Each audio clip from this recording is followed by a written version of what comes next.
Some of the biggest moments in life don't feel like big moments when they're happening. They feel normal, like just another day, just another conversation, just another step in your routine. And because of that, people miss them. Not because they weren't important, but because they didn't look important at the time. Then later, you look back and realize that was the moment everything started shifting. You remember the conversation you almost ignored, the opportunity you almost walked away from, the connection you almost dismissed, and you realize something was happening all along. Jacob didn't wake up that morning expecting anything different. He was simply traveling, moving from one place to another like any ordinary day. Nothing in his mind suggested that his life was about to shift. At some point, he stops at a well. People are there. Life is happening. Water is being drawn. Everything looks normal. Nothing feels spiritual or significant in that moment.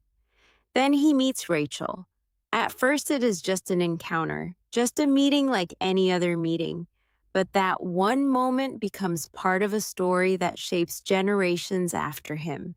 And what stands out is not only what happened, but how ordinary everything looked right before it did.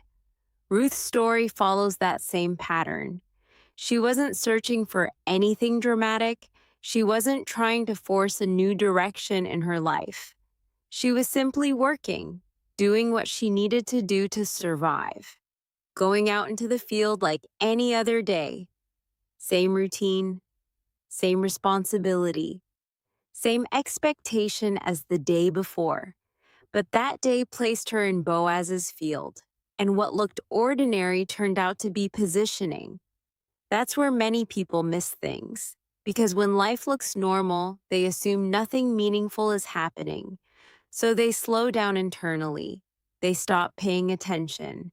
They begin to second guess what is already unfolding. They overthink simple things. They replay conversations that were already clear. They delay decisions that don't actually need delay. And slowly, without even realizing it, movement stops. Not because nothing is happening, but because thinking replaces response. Fear has a subtle way of doing that. It doesn't always tell you to stop. It just makes everything feel uncertain. It makes simple steps feel complicated. It makes clarity feel like confusion. And before long, people find themselves stuck in hesitation, waiting for perfect certainty before they move. But clarity doesn't always come before action. Sometimes it shows up after. Peter understood this in a very real way. When Jesus called him out of the boat, nothing around him changed first. The water was still water. The wind was still strong. The situation still looked uncertain. But what changed was his decision. And that decision changed everything, because the miracle wasn't just in walking on water, it was in responding when called. Genesis 24 gives another angle to this.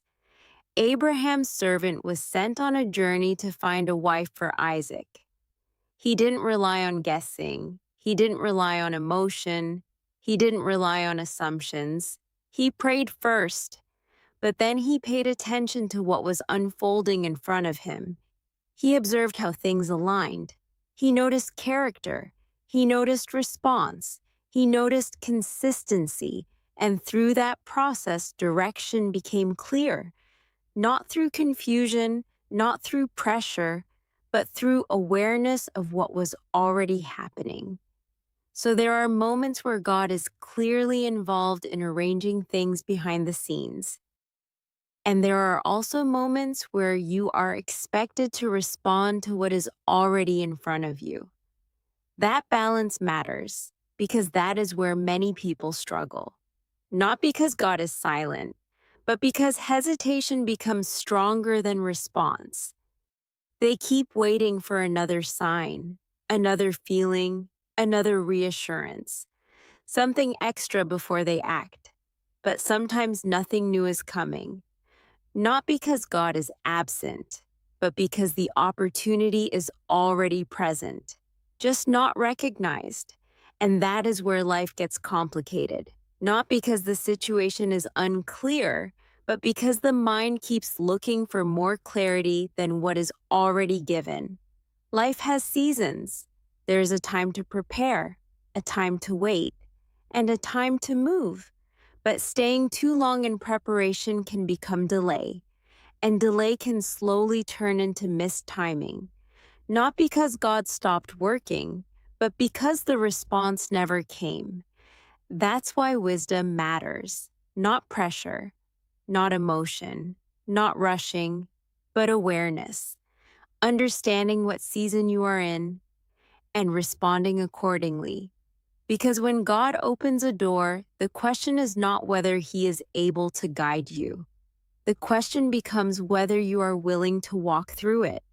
You don't always need more signs. Sometimes you need courage. Courage to stop overthinking what God has already made clear in His timing.